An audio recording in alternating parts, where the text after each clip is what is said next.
Yeah. Okay.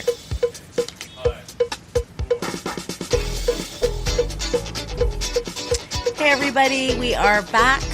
It's Liquid Lunch. We are downtown in Toronto, 600 Bay Street.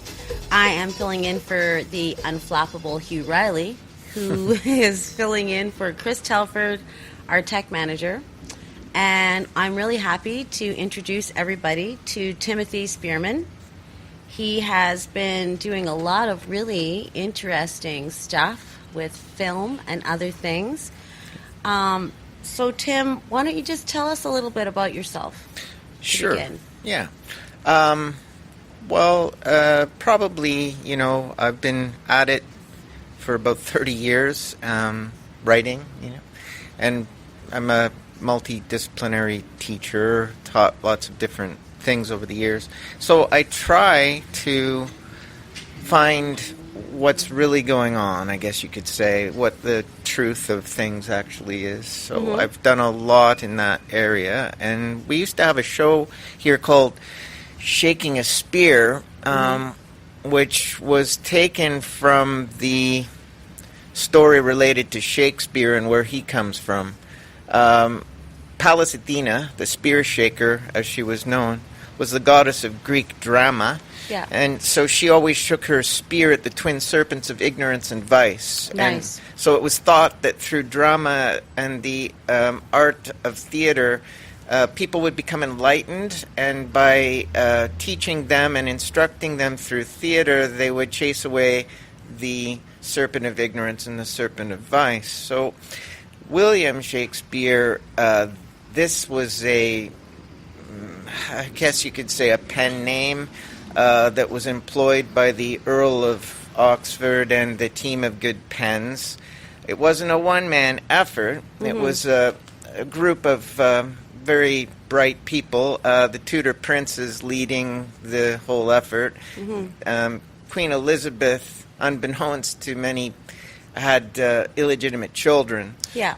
And so that became a state secret. And even though they wished to have their princehood announced to the world, she and William Cecil, her advisor, Lord Burleigh, he would not permit it.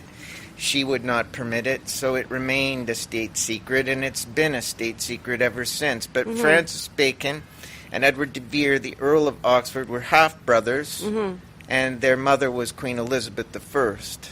Amazing. I think that is a great secret plan, and that the secret plan that is that writing and the arts, that music and that theater are excellent ways to teach the people things that they would not otherwise be able to take in, on subjects they wouldn't otherwise be able to take them in. Yeah. So that's part of what you do, and I think that is amazing. The sword of truth is a difficult one to hold, and we were talking in an earlier interview about how the media it paints a certain picture, and that's the one that we accept, and then it's people like you that have to go back and look at things. So do you want to tell us, Tim, about one of the projects that you're working on right now? Sure. Right now, we're concentrating on a book called Goodbye, Ruby Akhtar. And she was a victim of child trafficking. It's a hard story to accept because of the horrors of her experiences and the fact that we don't like to think about what could happen to a child of 12. She was from Pakistan. Interestingly enough, she was Jewish, Pakistani Jewish person, raised in a Jewish family. I understand that they had converted at some point as a family, and they had to hide their Jewish leanings by pretending to be Catholic. Right. And she went to a Catholic school. And then her father met this individual from Northern Ireland who pretended that he had her interests in mind and that he was celibate, that he had no interest in sexuality. He claimed that he wanted to take her under his wing because he wanted a bride, but wasn't able to obtain one in his own country because of his inability to, have sexual relations, and that he thought that this would be ideal, and it was all just a pretext so that he could manage to kidnap a child and become a predator. He was a pedophile. He was in his 30s at the time, and the family naively, from the father's standpoint at least, bought into this in the beginning. And what's interesting is I think that men, and this is going to sound a little bit off, but maybe, is that I think that men have very little control of their lives, in fact, even though it appears as though they do. And that one of the things that, unfortunately, this society has offered men is control of women, control of their daughters, control of their wives. And I think this extends into a kind of psychotic, more of a psychotic state of control and power, and it becomes very twisted up, I think, when you take power away from someone. The ways that they will manifest unsavory forms of it begin there. It's a very we're all in a very sad state of affairs. I think all of humanity, in the sense of our true power being taken from us, and us we're out there looking for it, and we're finding it in the most oppressive of ways. I would agree, and I don't see any particular group or category of people as being particular victims. I think that Hegel is right. There is a master-slave dialectic historically that's visible, and you can see it manifest in every generation.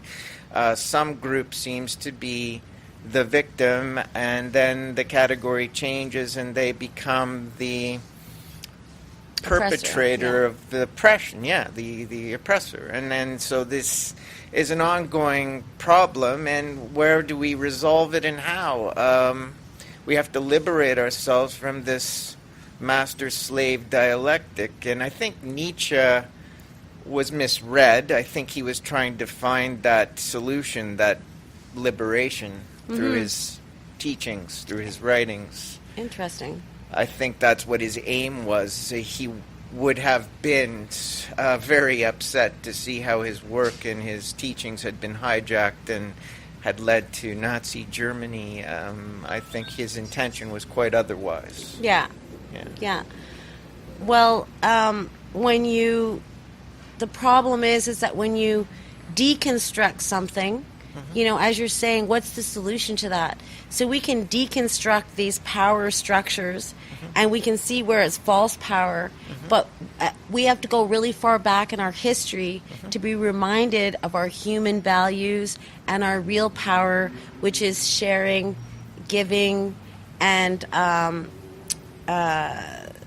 actually being a source of service. Yes. But see, with everything attached to money, service becomes very low in our society as empowering, because money's not attached to it, but that's actually our source of power. So I think once we start serving each other and in a real way, our problems will begin to dissolve. Well, that's a nice thought. I agree. And it's nice that you've explained that, because I think a lot of people need to hear it. So tell me more about this, because the whole master-slave scenario, it seems like it's just like a kind of a conceptual, philosophical kind of overlay onto everything, and that's all very nice. But we really do have human trafficking. We have a problem here in the Great Lakes area. We have boats going back and forth over the border with a majority of Indigenous women. These are the reports that we're getting. So this is it's a real thing. It's not just something happening in Pakistan or elsewhere. So how does this story pan out? Tell me a little bit more about this, the story, Goodbye, Ruby. Akhtar, yeah. Yeah. Well, just one little quick segue. I wrote a book called Butterfly Dreams about precisely what you're talking about, which is the trafficking and abuse of Native children here in Canada under the residential school system. And though it was a fictional work and it had a crime thriller type of storytelling aspect to it, it was an attempt to let people know that satanic ritual abuse takes place, and often at an institutional level, and people need to be more informed about our own history here in Canada and realize that a lot of children have been abused in this way, not least the residential school system, which was supposed to have closed down in 1960, but if the truth be known, carried on after that.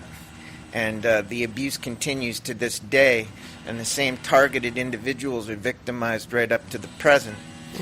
As for Ruby, I would say that it does have a happy ending. She's a heroic individual.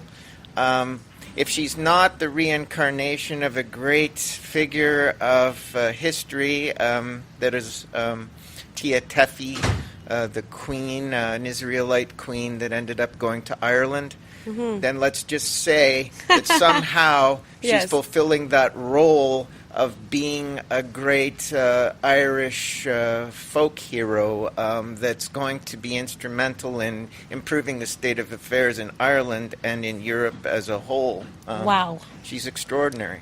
Wow. I would say an avatar or an Acharya, or some kind of gifted individual that was born for the purpose of teaching us yeah. to get past all of these playing with power and control and power over.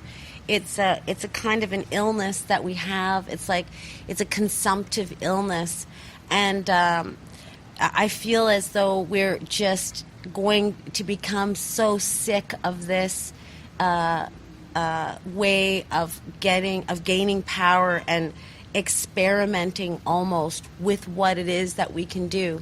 And we have experimented with all of the darkest aspects of our power. Beautifully said. And I've been thinking about this just recently, so you've taken the words out of my mouth. Brilliant. Well said. Well, I'm happy that we're able to bring this to the people, this conversation, because none of us are separate from this.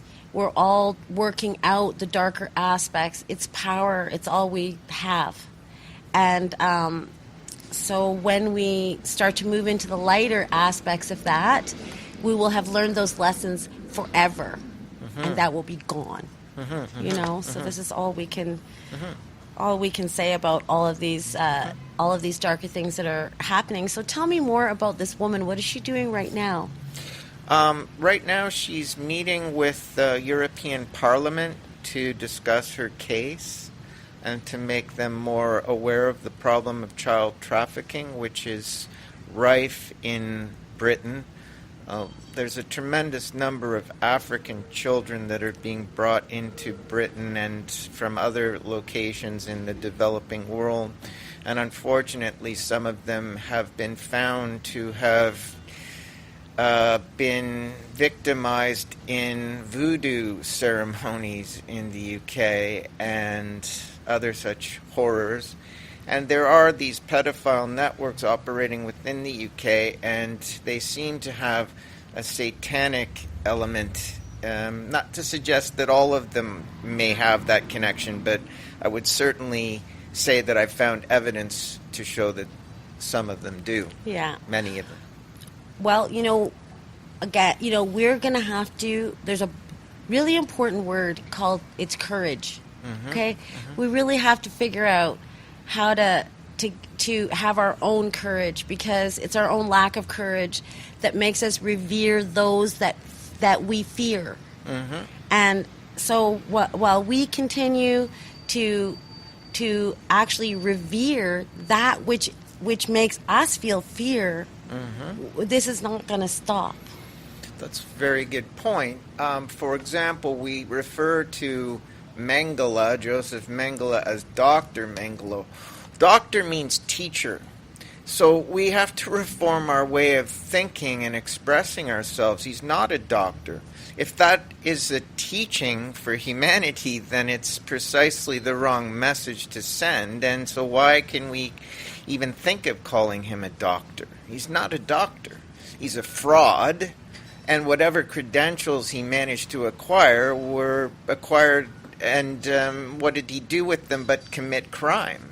Yeah, and express a childlike explosion of temper tantrums. I mean, that what strikes me about most of the negative, horrifying behavior that we see is my background is early childhood education, and I go back and I say there's a whole bunch of 2-year-olds that are locked into that, the power of throwing something and feeling that we're somehow caught. And so, of course, that brings us back to the fact that that hurt people, and everybody was abused, and what they're lacking is love as a power, as a strategy, as anything. They're completely disconnected from that. I mean, I can extend my compassion only in this way. That person has not actually experienced love. Otherwise, it would pretty much be impossible for them to carry on without compassion. Love and compassion go together. Right. So I don't know how we teach love exactly, but it doesn't even sound like that awesome of a thing to begin to do. But it is an awesome power. It's what makes everything tick around here. Mm-hmm. So when the leaders cue into that, and suddenly they wake up one morning and they go, wait a minute, what if I was loved and honored instead of feared and respected, or feared and revered? Mm-hmm. When they wake up and they realize that is a power, but how can they if they haven't experienced it? And there's your double bind. Who's going to show love to the Nazi? Who's going to show love to the pedophile? Nobody. Right. Nobody's going to teach them that. That's next to impossible. But it's going to have to be possible, or we're not getting out of here. Well said. Yeah, we've had Sanda Davis in here to the studio, and I'm hoping that she will become more influential, because the solutions you're recommending are those that she herself recommends. So I'm hoping that she will have a wider audience and be able to impart that kind of message. I'm glad you're here, because it's an important message what you're saying. Yeah. Well, I'm glad you're here to inspire us here at that channel. This is an amazing interview. We've talked with Pulitzer Prize nominee Bobby Brown, who's written an amazing book on peace. Right. We had a lovely man in here, Chris Hercules, and he shared a poem on the subject of peace. So maybe we're a little bit closer to this huge shift that everybody wants than we think. I think so. I feel that we are, and I can see improvements day by day. There's a spiritual shift. People are moving away from this appetite for money. They seem to have exhausted their greed drive, and they want something more nurturing. This principle of love that you're talking about is something that I think people are yearning for. We're moving away from a culture of lust and the what we see in the modeling industry and the entertainment industry of the exploitation of the human body. I think people have grown tired of it. They just want something different. I mean, even if you go back to Die Hard with Bruce Willis, and you saw that he would maybe be hit on by some flight agent at the airport, and then he'd show his ring. And then other roles that he took on where you never saw him getting into bed with anyone. This was an attempt to create a culture that was based on something other than let it end in the sack, let it end with sex. It was an attempt to create a hero that wasn't into any of that. So I think it worked. And that was part of the success of his career and why he's still a much beloved figure of Hollywood today. Because people saw in him something refreshing, something new, someone who was emphasizing values other than lust and sex and that kind of thing. And he was, I think, his own man. And I think he chose those roles specifically because of what they offered him as an actor and as a person. And so by far, well, let's just say he was not a shallow individual that was just action hero. Mm-hmm. Yeah.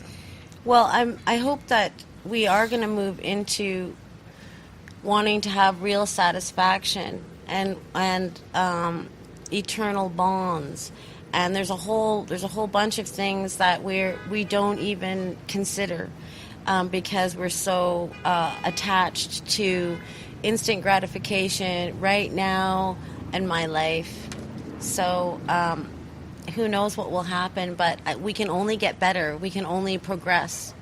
And when all these horrible things are going on, like I said, the only way really that we can reconcile it is to it's kind of like I'm 54 and there's certain things that I have done in my life and I've just simply run out of the time, the energy, the everything. It's just not there. And there's certain healing things, and I think that's like humanity. We're going to grow out of playing with power and abusing power and find out where the real power is. But it's going to take courageous people like Ruby and others. Well, it's been a hard road for me. I've been a teacher for most of my career, and I've found that the career that I have derived my livelihood from has become narrowed as a path, so that I'm surrounded by brambles and thorns, and the path just keeps getting narrower and narrower, and the options available to me less and less. And why? Because I'm campaigning for truth. And this leads to me being misrepresented, maligned, slandered. Defamation of character is rife. Has it damaged my career and reputation? Yes, surely it has. Did I do any of the things they accused me of? No. But they have to do that. This is how you know you're on the right track. You're not making any way. You're not doing anything until they start trying to pull you down. Mm-hmm. That's how you know you're going somewhere. When people start yanking on your legs. True. Although I'm sure that does not make any of what you've been through any better. Absolutely. It's been painful indeed, and I really have good intentions, and I'm trying to, make for a better world like a lot of us are, and I try to get the message out. And so all of my work is based on sharing the truth, as much as I'm able to, and trying to get to the real crux of the matter and the bottom of things. I've even written a screenplay about what really happened on the Titanic, the ship that went down. Wow. So that was based on my friend John Hamer's book, RMS Olympic, and my own research. And we found... Weren't there a bunch of doctors or scientists or something like that on that boat? What was in fact an issue as far as who was on board was you want to consider the fact that 1 year later in 1913, the Federal Reserve Bank of the United States was inaugurated. And Lord John Astor, Benjamin Guggenheim, and Isidor Straus were prominent banker people, and they were on board the ship. The ship they were on board was in fact the RMS Olympic. They had swapped the ships. It's a complicated story, but let's just say the White Star shipping line was owned by the Jesuit Order of the Catholic Church. Interesting. The captain, who was the Commodore of the fleet, Captain Smith, had been involved in so many seagoing disasters that he should have had his mariner's license revoked. In many of these accidents, people had been killed at sea. And I believe that the corrupt Jesuit order, you'll have to forgive me, but I find it deeply corrupt, were actually murdering people at sea, and this is a great place to commit a homicide because there are no witnesses. Yeah, and very difficult to recover bodies. Right. Now, I find all of this really interesting, and I have a question for you. Do you offer your services as speaker? Do you do speaking engagements?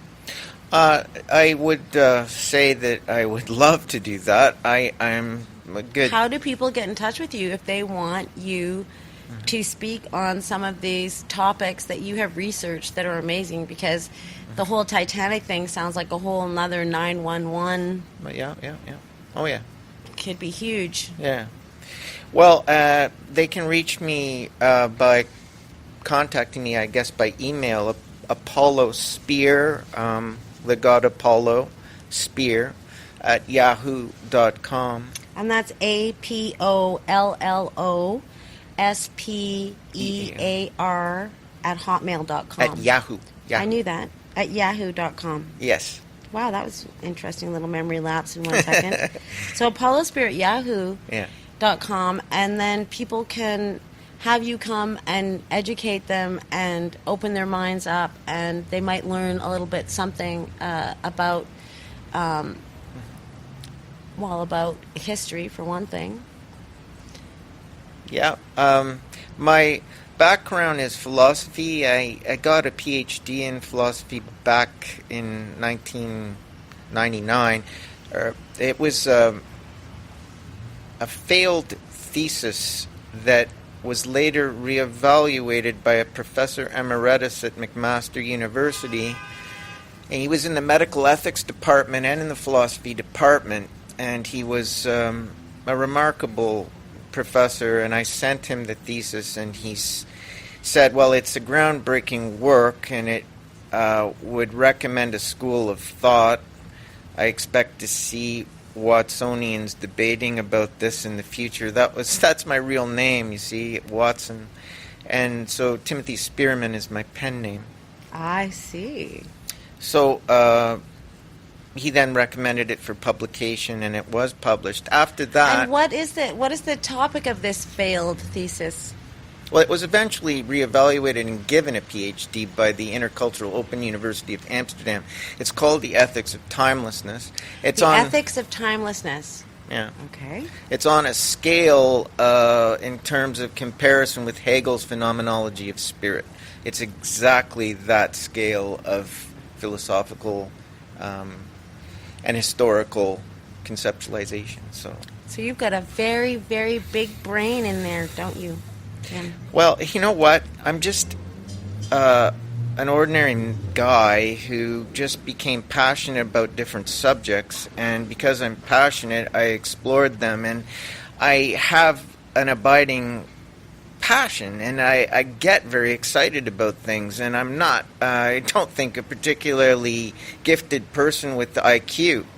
I think passion is much more important than intellect, because it's that which gives you the impetus to help people, to have compassion, to have empathy, to have a drive to make the world a better place. And I just don't think that a left-brained approach to that is really where it's at. You have to have human emotion and feelings. You have to have imagination. You have to have intuition. You have to connect with people. You have to communicate with people. And I just don't think the left brain does that. Sorry, but Noam Chomsky great though he may be in terms of prolific, I do not find him engaging. He does not interest me, nor does his work, because he's not engaging me. Yeah, passion gets the job done. Intellect's a little lazy. Yeah, I guess. Maybe. That's what I would say. Maybe. So some people might think that we're the lazy ones, but I don't know. It's just a difference of approach, right?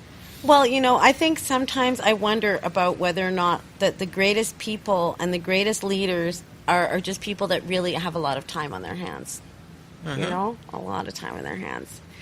And I'm really glad that you had some time on your hands to talk with us today great. On that channel. Is there anything else you want to talk with us about, Rob? Is there anything? Is there some way people can support your work? Besides hiring you to speak. Oh, that would be wonderful. Yeah, I mean, I'd love to just share information with people. Thank you for that offer. I hope people take me up on it. Other than that, just, look up my Amazon books. They're online. Some of them are being worked, so they're offline at the moment, but you can see some that are available. And I'm supposed to be releasing more books soon, so more will become available and promotional. You were saying something around Christmas time, is that? Something like this, yeah. I'm hoping for a Christmas release and maybe on into the spring with more books. And screenplays that will eventually hope to see production. Star me in at least one of them. Ah, yeah. Well, all right, be great. That sounds perfect. So if you want to hear more and you want to read Timothy Spearman's works, you just need to go to Amazon and plug in Timothy Spearman. Yeah, I was going to read some excerpts from the book, but that sounds lovely. I Please mean, do. maybe a couple just to give people a taste. Yes. Okay, so unspoken language is more meaningful and profound, more natural as well. It is, after all, the language of Mother Earth, the so-called natural world. While she keeps silence on a verbal level, she speaks volumes through overcast skies, sun showers, rainbows, double rainbows, billowing cumulus clouds, bracing winds, pounding hail, thunderbolts, solar and lunar eclipses, tides, tsunamis, supermoons, harvest moons, sunrises and sunsets, the shadows that lengthen as the day progresses, spring showers, radiant Mayflowers, summer winds, balmy evening breezes, vibrant autumn colors, and winter storms. These are the mother's secret signs, the unspoken and unwritten language. Even if it is written, it gets washed away by the wind and rain, though there are some patterns of erosion that have allowed for some permanent written text to be engraved in stone, like the so-called 10 Commandments, and these some believe were written by the hand of God, who says the mother speaks in a tacit universal language that cannot be understood. She makes herself explicitly and abundantly clear through unspoken signs and wonders. Nice. So She does indeed. yes. So, I just thought I'd give people a little taste, because I try to, put information into my books, but I also want to make the language inspiring and... Because the poetry is the feeling, is the emotion, and the images. That's what stays with people. That's right. Yeah. That's wonderful. Yeah. Okay. Thank you so much. Yeah, thank you, Timothy, and I hope we have you back again. That was another amazing episode of Liquid Lunch. That channel, it is your information station. If there's something you want to know about, it is probably in the That Channel archives. You just have to go to our YouTube station, thatchannel.com. And I'm going to say have a great day, have a great summer, and we will see you again on the Liquid Lunch Show with you, Riley, next time. Have a great afternoon. That was great.